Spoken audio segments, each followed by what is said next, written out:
İnsanlar çox tez-tez sual verirlər, maraqlanırlar. Xüsusən də kiçik yaşlı uşaqları həkim psixiatra gətirən valideynlər hiperdinamik sindrom haqqında soruşurlar. Hiperdinamik sindrom. Buna başqa sözlə hiperaktivlik sindromu da deyilir. Yenə də həmişəki kimi bəzi adamlar elə başa düşürlər ki, Azərbaycanda bəzi adamlar elə başa düşürlər ki, bu ayrıca bir xəstəlikdir. Xeyr, ayrıca bir xəstəlik deyil. Hiperdinamik sindrom. Belə bir xəstəlik yoxdur, hiperdinamik xəstəlik.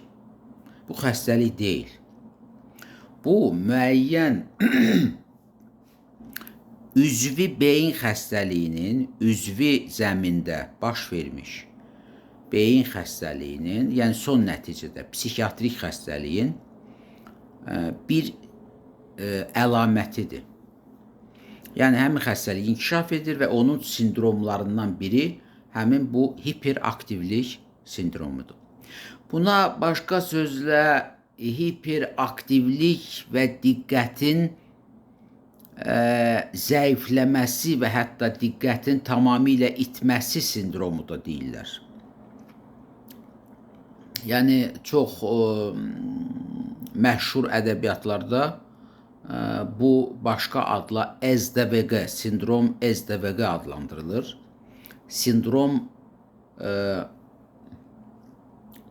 двигательного возбуждения и гиперактивности. Yəni bu SDVQ adı ilə valideynlər bu sindromu daha yaxşı tanıyırlar. Ona görə də mən bu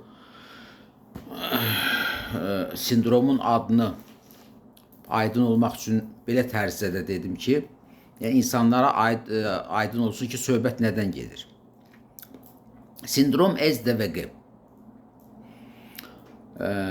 və yaxud da hiperaktivlik və diqqətin zəifləməsi və ya itməsi sindromu.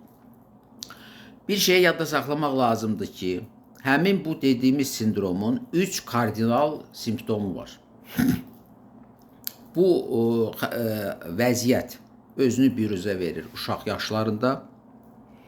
Yəni 1 yaşından 15 yaşa qədər uşaqlarda bu sindrom özünü büruzə verə bilər.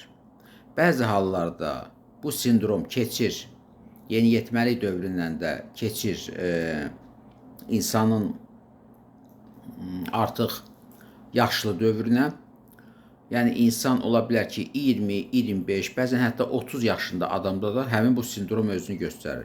Bəzi adamlar səhvən elə bilirlər ki, bu sindrom yalnız uşaqlarda olur. Xeyr, bu sindrom böyüklərdə də təsadüf oluna bilər. Lakin bu böyüklərdə yaranmır. Bu uşaqlıqda həmin adamda yaranmış sindromdur ki, bu keçib getməyib hansısa səbəbdənsə. Ya müalicə eləməyiblər, ya müalicəni effektiv aparmayıblar, ya müalicəni səhv aparıblar. Təəssüf ki, belə şeylər də tez-tez olur Azərbaycanda. Yəni bu sindrom gəlib keçib, bu səbəblərdən gəlib yeniyetməlik dövründən də keçib böyük vaxtını. Yəni uşaqlıqdan əmələ gəlmiş hiperaktivlik sindromu gəlib keçib artıq insanın bütün həyatını. Böyük vaxtda bunu müalicə eləmək praktiki olaraq mümkün deyil. Simptomatik vasitələrlə yalnız davranışı düzəltmək mümkün olur. O da insan gərək ömrü boyu medikamentoz terapiyada ola. Bunu da təbiidir ki, insanlar xoşlamır. İnsanların qohumları xoşlamır. Onlara deyəndə ki, xəstə bütün ömrü boyu dərman içəcək. Deyir, yox, biz istəyirik ki, elə 1-2 ay dərman içsin. Hətta bəzi adamlar deyir ki, doktor, olar ki, bunu söhbətlə müalicə eləsinlər. Söhbət deyəndə də bunlar psixoterapiya nəzərdə tutur.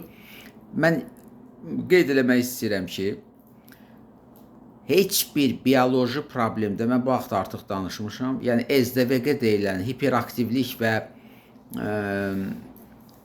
diqqətin çatışmaması, defisit vнимания, diqqətin çatışmaması sindromu, bu da bioloji problemdir, yəni konkret xəstəlikdir.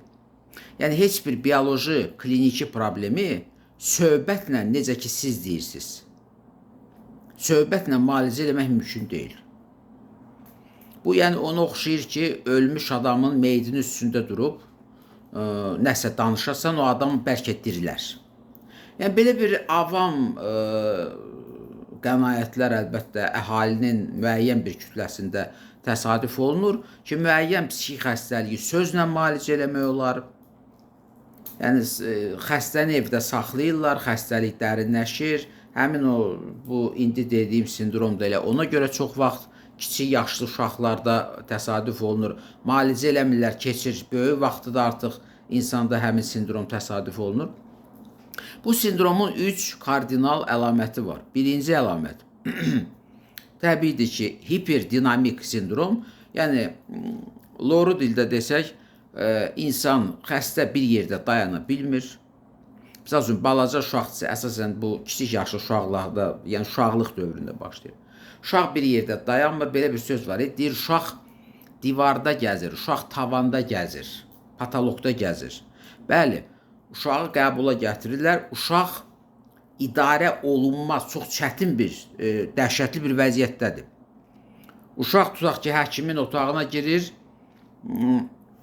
bir saniyənin ərzində o ola bilər, qapını açsın, rakvinanın üstünə girsin, orada əl yumaq üçün rakvinanın üstünə çıxsın, oradan düşür, stolun üstünə çıxır, stolun üstündən düşür, stulun üstündə çıxır, stulun üstündən çıxır, müəyyən tibbi cihazların üstündə gəzir.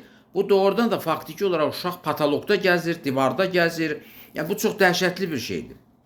Və insanlar bu cür vəziyyətdə, yəni valideynlər bu cür vəziyyətdə çox maraqlıdır ki, çox təəccüblüdür ki, bu cür vəziyyətdə uşağı saxlayırlar həmişəki kimi.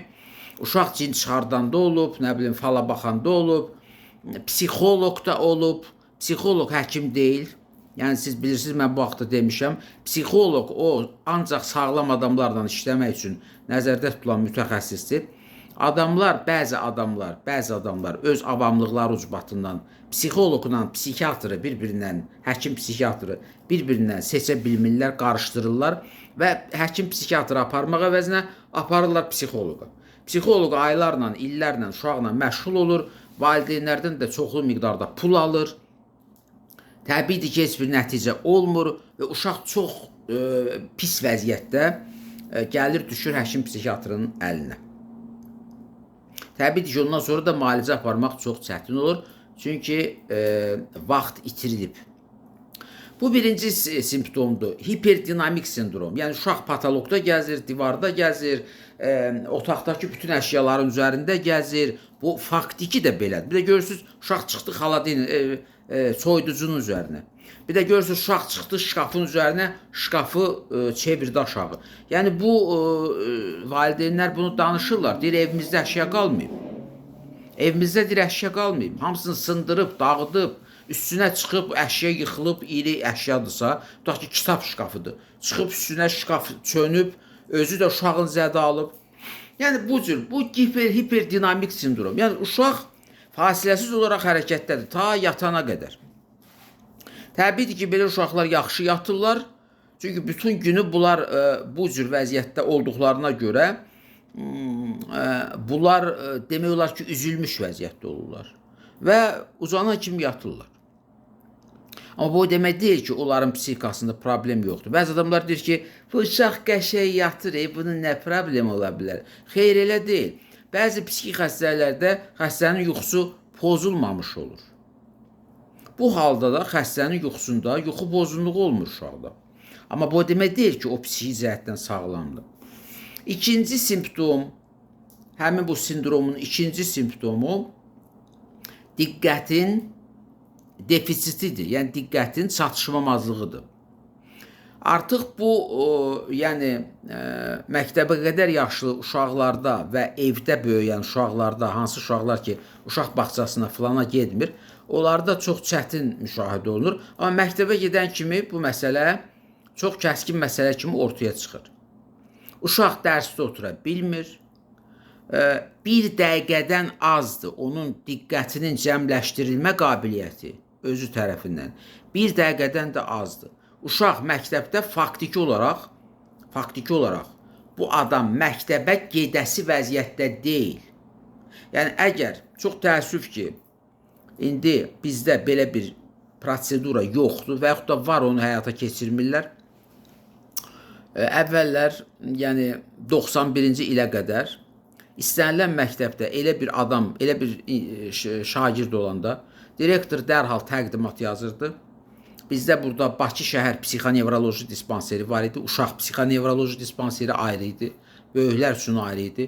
Təəssüf ki, onların heç birində yoxdur. Yəni onların hamısı ləğv olunub. Nəyə görə ləğv olunub? Daha doğrusu uşaq psixonevroloji dispanseri deyəsən qalıb, amma böyüklər üçün olan ləğv olunub. Niyə ləğv olunub? O da çox təəccüblüdür. Çünki Azərbaycanda, konkret Bakıda psixi xəstələrin sayı get-gedə artır, günbəgün, hətta mən deyərdim saat-ba-saat artır. Amma Bakıda Bakı şəhər psixonevroloji dispanseri fəaliyyət göstərmir.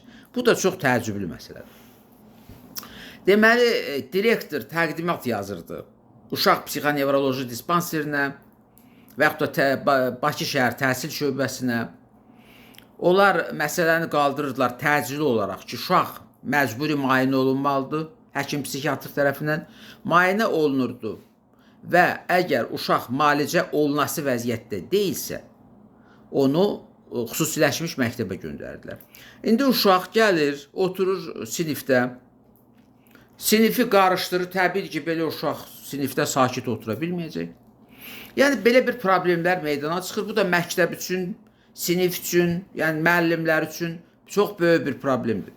Və müəllimləri çox vaxt məcbur edirlər ki, o uşağı yola ver. Bax, fikir verin, sözə baxın. Deyir, uşağı yola ver. Xəstə uşağı necə yola verə bilər? Adi rejimli məktəb psixi xəstə uşağı necə yola verə bilər? Üçüncü əlaməti həmin bu hiperdinamik sindromun impulsiv hərəkətlərdir. Bəzən biz müəllimlərdən eşidirik, məktəbdə işləyən müəllimlərdən və yaxud da valideynlərin özündən eşidirik ki, xəstə birdən-birə, yəni uşaq, hələ uşaqlardan mən danışıram, uşaq birdən-birə və yaxud da yeniyetmə getdi mətbəxdən bir bıçağı götürdü, heç özü də bilmədən, özü də dərk eləmədən bunu oynadır havada, oynadır, ya özünü kəsir, ya bir adamı kəsir. Yəni, belə hallar da çox tez-tez olur. Yəni, artıq burada söhbət nədən gedir?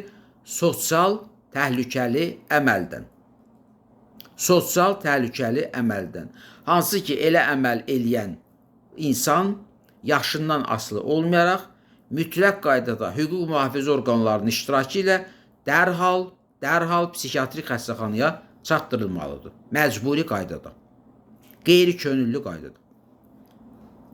Bu üç simptomdan ibarət olan bu sindroma, ilk baxışdan sadə görünən sindroma biz deyirik hiperdinamik və diqqətin defisitli sindromu. Başqa sözlə desək, valideynlərin qulağının öyrəşdiyi tərzdə desək, SDVG, sindrom SDVG.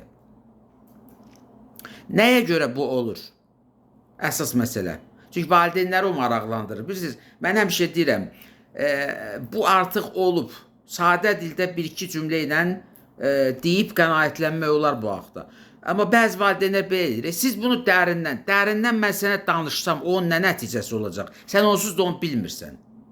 Dərindən sən onu başa düşmək üçün, ay insan, ay vətəndaş, dərindən sən onu başa düşmək üçün gərək gedib tibb universitetini qutarasan, sonra da gedib çoxlu, neçə illər bu məsələləri öyrənəsən. Psixi xəstəliklərin səbəbləri, gedişi, bax, bu sənin nəyivə lazımdır. Və insanlardan çox mənasız belə suallar eşidilir. Doktor, bunun səbəbi nədir? Sadə dildə bir cümlə ilə deyirsən, bunlar razı düşmür. Bunlar istəyir ki, sən bunlara akademik səviyyədə izahat verəsən. Akademik səviyyədə izahat verməyə qəbul vaxtı, nə həkimin vaxtı var, nə də bunun sizə heç bir faydası olmayacaq. Mən həmişə deyirəm, bu ona oxşayır ki, mənə kosmos haqqında 2 saat mühazirə oxuyarlar. Mən kosmos üzrə mütəxəssis deyiləm. Bunu nəhayət başa düşmək lazımdır. Bizdə cəmiyyətdə belə bir bəla var. Hamı elə bilir ki, hər şeyi bilir. Hamı elə bilir ki, təbabəti də bilir, pedagogikanı da bilir, siyasəti də bilir. Hamı siyasətdən danışır, hamı təbabətdən danışır. Hamı girir internetdə, o gözlərini belə eləyir, heç yaxşı da görmür. O qədər telefona baxıb ki, gözü də kör olub. İnternetdə baxır, 2 dənə cümləni oradan oxuyur, gəlir deyir ki, yox, mən hər şeyi bilirəm. Və belə adamların mənasız sualları bəzən qəbul vaxtı əsas məsələni qoyur kölgədə, biz gərək xəstə ilə məşğul olmaq əvəzinə xəstənin, üzr istəyirəm sözümə görə hamıya aid deyil, nadan qohumlarına izahat verməklə məşğul olaq. Bu niyə belədir, bu niyə belədir, sənə necə başa salım, niyə belədir? Sonra soruşursan ki, bu adamın 8 sinif təhsili var, bu adam səndən tibbi izahat tələb edir, öz akademik səviyyədə. Bu adamlar ümumiyyətlə başa düşmək çətindir. İndi bu adamların öz adı var, mən onu demək istəmirəm. Yəni, əlbəttə, bu hamıya aid deyil. Bizdə çox şuurlu insanlar var. Yəni, onlar başa düşürlər, deyilən tibbi informasiyanı, qısa tibbi informasiyanı qavrayırlar və müəyyən nəticələr çıxardırlar. Demək, bu hiperaktivlik və diqqət defisiti sindromu bəzi valideynlər elə bilir ki, bu elə durduğu yerdə uşaqda əmələ gəlir. Deyir, bu niyə bu əmələ gəldi? Bu ona görə əmələ gəldi ki, mən sizə izahat verirəm. Siz analara aiddir, ay analar, siz hamilə olanda sizin sizin bətninizdə olanda uşağın inkişafında problemlər olub. Ya siz xəstələnmişsiniz, dərman içmişsiniz, qızdırmavız olub, xəstələnmişsiniz, sizə həkimlər dərman yazıblar, hansı ki olmaz, hamilə qadınlara dərman içmək olmaz. Ya sizin toksoplazmozvuz olub, sitomegalovirusvuz olub, ya sizin müəyyən cinsi yollarla keçən xəstəlikləriniz olub, ya yoldaşınızdan yoluxmusunuz, ya başqa adamdan yoluxmusunuz, biz onu deyə bilmərik. Və yaxud da sizin müəyyən xroniki xəstəlikləriniz olub, tutaq ki, böyrək xəstəlikləri, ürək xəstəlikləri, başqa daxili orqanları və bunun hamısının nəticəsində nə olur? Dölün tənəffüsü pozulur, dölün qidalanması pozulur və nəticədə beyində üzvi dəyişiklik əmələ gəlir və ya biokimyəvi səviyyədə, ya struktur səviyyəsində dölün beynində üzvi dəyişiklik əmələ gəlir, yəni dölün beyninin müəyyən bir hissəsi zədələnir və yaxud da doğuş vaxtı döl doğulur, çıxardırlar, cift dölün boynuna dolanıb, vəssalam. Bu çox ağır vəziyyətdir. Hesab edin ki, cift boynuna dolanıbsa dölün, deməli bu döl neçə saniyə, neçə dəqiqəsə nəfəs almayıb. Bir saniyədən artıq bir vaxt da kifayətdir ki, dölün beyni nəfəs almayanda, yəni doğulan uşağın tənəffüs funksiyası pozulanda artıq orada beyində geri dönməz dəyişikliklər əmələ gəlir. Və yaxud da uşağı doğuzduranda bizim hörmətli akuşer ginekoloqlar uşağın başını sıxıblar və s. və əl-axıra bu problemlər başqa problemlərdir. Yəni ola da bilər, olmaya da bilər, yəni ki, bu böyük bir qrup problemlərdir. Yəni bu qrup problemlərin nəticəsində sizin uşağınızda belə bir sindrom yaranıb. Hansısa bir mütəxəssis sizə deyəndə ki, bu uşaq yaxşı uşaqdır, heç nə yoxdur, keçib gedəcək, yox, o saldadır. Burada ciddi müalicə lazımdır. Müalicə 2 istiqamətdə aparılmalıdır. Psixonevroloji istiqamətdə, psixonevroloji istiqamətdə. Yəni biz orada orqanik faktora təsir eləməliyik. Biz orada beynin neyromediasiyasına təsir eləməliyik. Çünki dopamin, noradrenalin və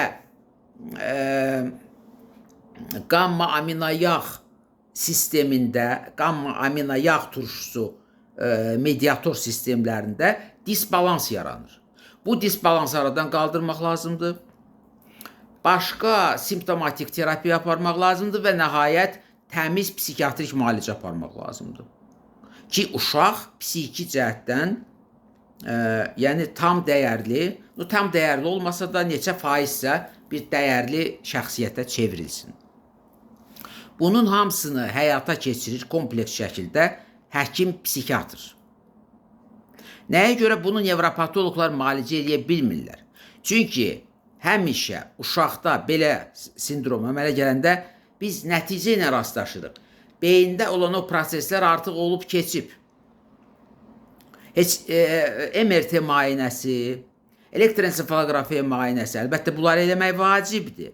Amma çox vaxt bunlar da o sindromun səbəblərini aşkar eləmir. Aşkar eləmir, eləyə bilmir. Ona görə də biz nəticələ rastlaşırıq. Nəticə də psixiatrik nəticədir. Psixiatrik nəticə ilə də kim məşğul olmalıdır? Həkim psixiatr məşğul olmalıdır. Bizdə necədir? Nevroloqlar uzun illər xəstəni güya müalicə eləyirlər. Heç özləri də bilmir ki, nəyi müalicə eləyir. Psixoloqlar xəstə ilə məşğul olur. Psixoloqlar, mən yenə də qeyd edirəm, onlar ümumiyyətlə həkim deyil.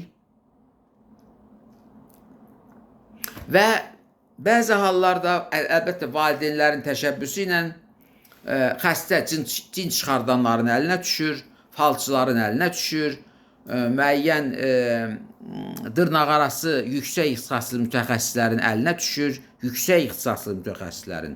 Mən bunu dırnaqarası deyirəm. Hansılar ki, cinləri çıxardırlar insan bədənindən, bunlar çox yüksək ixtisaslı mütəxəssislərdir.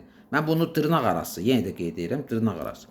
Yəni, valideynlər orada aparır uşaqlarını. Bu cür səbəblərdən xəstəlik dərinləşir və həkimə vaxtında müraciət edilməməsi səbəbindən xəstəliyin biz ağır, acı nəticələri ilə rastlaşırıq. Ən acı nəticəsi odur ki, xəstə müəyyən antisosial hərəkət eləyir, xüsusən də yeniyetməlik və artıq böyük yaş dövründə, yəni 18 yaşından yuxarı və yaxud da yeniyetməlik dövründə müəyyən antisosial hərəkət edir və hüquq mühafizə orqanlarının nəzarət altına düşür. Və bu ən pis haldır. Burada da müəyyən artıq hüquqi məsələlər həll olunmalıdır. Xəstənin hərəkətinə, davranışına hüquqi qiymətlər verilməlidir və burada təkcə artıq psixiatrların köməyi azdır. Yəni, psixiatrlar kömək eləyə bilməzlər. Burada artıq başqa strukturların, başqa xidmətlərin işə qarışması da vacib olur. Məktəbdə belə uşaqlar oxuya bilmirlər. Nitq pozunluğu olur bunlarda. Tutarlı danışıq qabiliyyətləri də olmur. Yəni, uşaqlıq dövründə, yəni bu sindrom təzə-təzə özünü göstərəndə lazımdır ki, uşağı həkim psixiatra aparsın valideynlər. Və belə nağıllara qulaq asmaq lazım deyil ki, bu keçib gedəcək, bu çox asan bir şeydir, elə bir-iki dərman yazarıq, keçər, necə ki, nevroloqlar deyir. Bir-iki dərman yazarıq, keçib gedər, yox, elə deyil. Bu çox ağır sindromdur. Bunun səbəbləri, birinci qrup səbəbləri, üzvi səbəblərdir, yəni uşaq hipoksiya ilə doğulub, ana xəstə olub uşaq bətnində olanda, sonra başqa uşağın beyninə, başına zədə veriblər, onu doğuzduranda və s. və eləxira. İkinci qrup səbəblər daha ciddidir. Hətta hiperaktivlik sindromu şizofreniyanın müəyyən formalarında, yəni hebefrenik formasında, katatonik formasında özünü göstərə bilər ki, bunu da çox vaxt səhv salırlar. Elə bilirlər ki, bu ayrıca SDVQ sindromudur, yəni hiperaktivlik sindromudur. Əslində bu şizofreniyanın bir simptomu kimi üzə çıxır. Yəni belə bir qarışıq vəziyyətdə bu məsələlərə aydınlığı ancaq sizin üçün həkim psixiatr gətirə bilər. Yəni, həkim psixiatr təyin edə bilər ki, bu nə vəziyyətdir, doğrudan mı burada hiperaktivlik sindromu var, nəyin nəticəsində olub bu hiperaktivlik sindromu və necə müalicə olunur. Və mən sonda qeyd eləmək istəyirəm ki, bir çox xarici ölkələrdə, xüsusən qərb ölkələrində, xüsusən də Amerika Birləşmiş Ştatlarında hiperaktivlik sindromunun müalicəsi üçün narkotik maddələr təklif olunur. Amfetamin qrupu, özdə bu çox dəhşətli narkotik maddələrdir. Ritalin adını daşıyan metilfenidat, Ritalin, belə bir dərman var. Bəzi valideynlər hətta onu gedib bilmirəm kiməsə yazdırırlar, neyniyirlər. Yəni ki, hansısa mən elə dərman yazan həkim tanımıram sözün açığı və hesab edirəm ki, elə dərmanı ümumiyyətlə xəstəyə nəinki yazmaq, heç məsləhət görmək də cinayətdir. Yəni uşaq labüd şəkildə narkotik maddənin altında böyüyürsə, onun narkoman olması labüddür.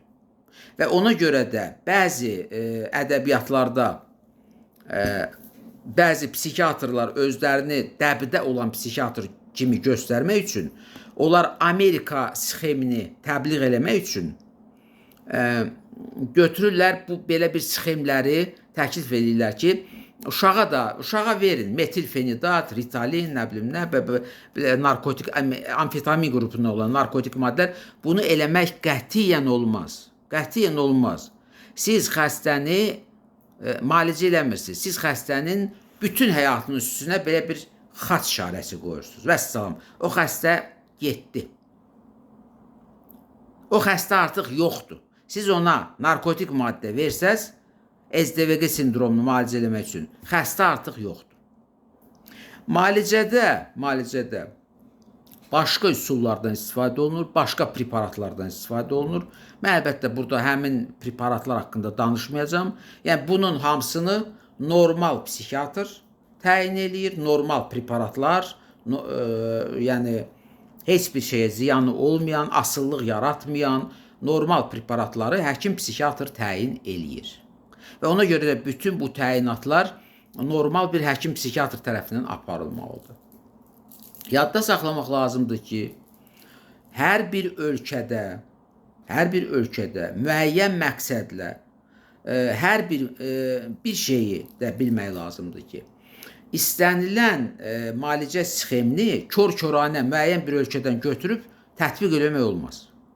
Heç bir keçmiş Sovet Respublikalarının heç birində deyəsən əvvəllər Ukraynada tətbiq olunurdu. Bilmirəm, dəqiq deyə bilmərəm. Yəni mən biləni keçmiş Sovet Respublikalarının heç birində həmin o Amerika sxemləri, yəni narkotiklə SDVG sindromunu müalicə eləmək üçün Amerika sxemləri tətbiq olunmur. Buna qadağa qoyulub. Yəni bizim ölkədə də mənə elə gəlir ki, ola bilər mən dəqiq bilmirəm, buna qadağa qoyulub mən bildiyimə görə. Amma lap qadağa qoyulmasa da, mən heç bir psixiatra məsləhət görməzdim ki, belə bir mənəvi ağır yükün altına girsin və uşağa narkotik təyin eləsin. Bunu heç vaxt eləmək olmaz.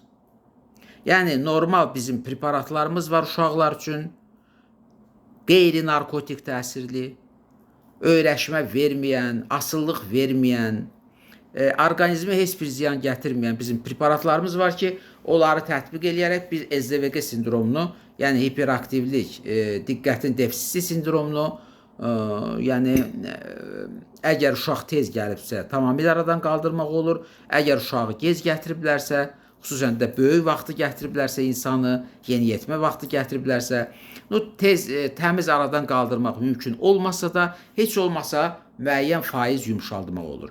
Ona görə də bu hiperaktivlik sindromunun diaqnostikasında, müalicəsində diqqətli olmaq lazımdır. Və müalicə də bilirsiniz ki, düzgün diaqnozdan başlayır. Düzgün diaqnozu da ancaq normal həkim psixiatr qoya bilər.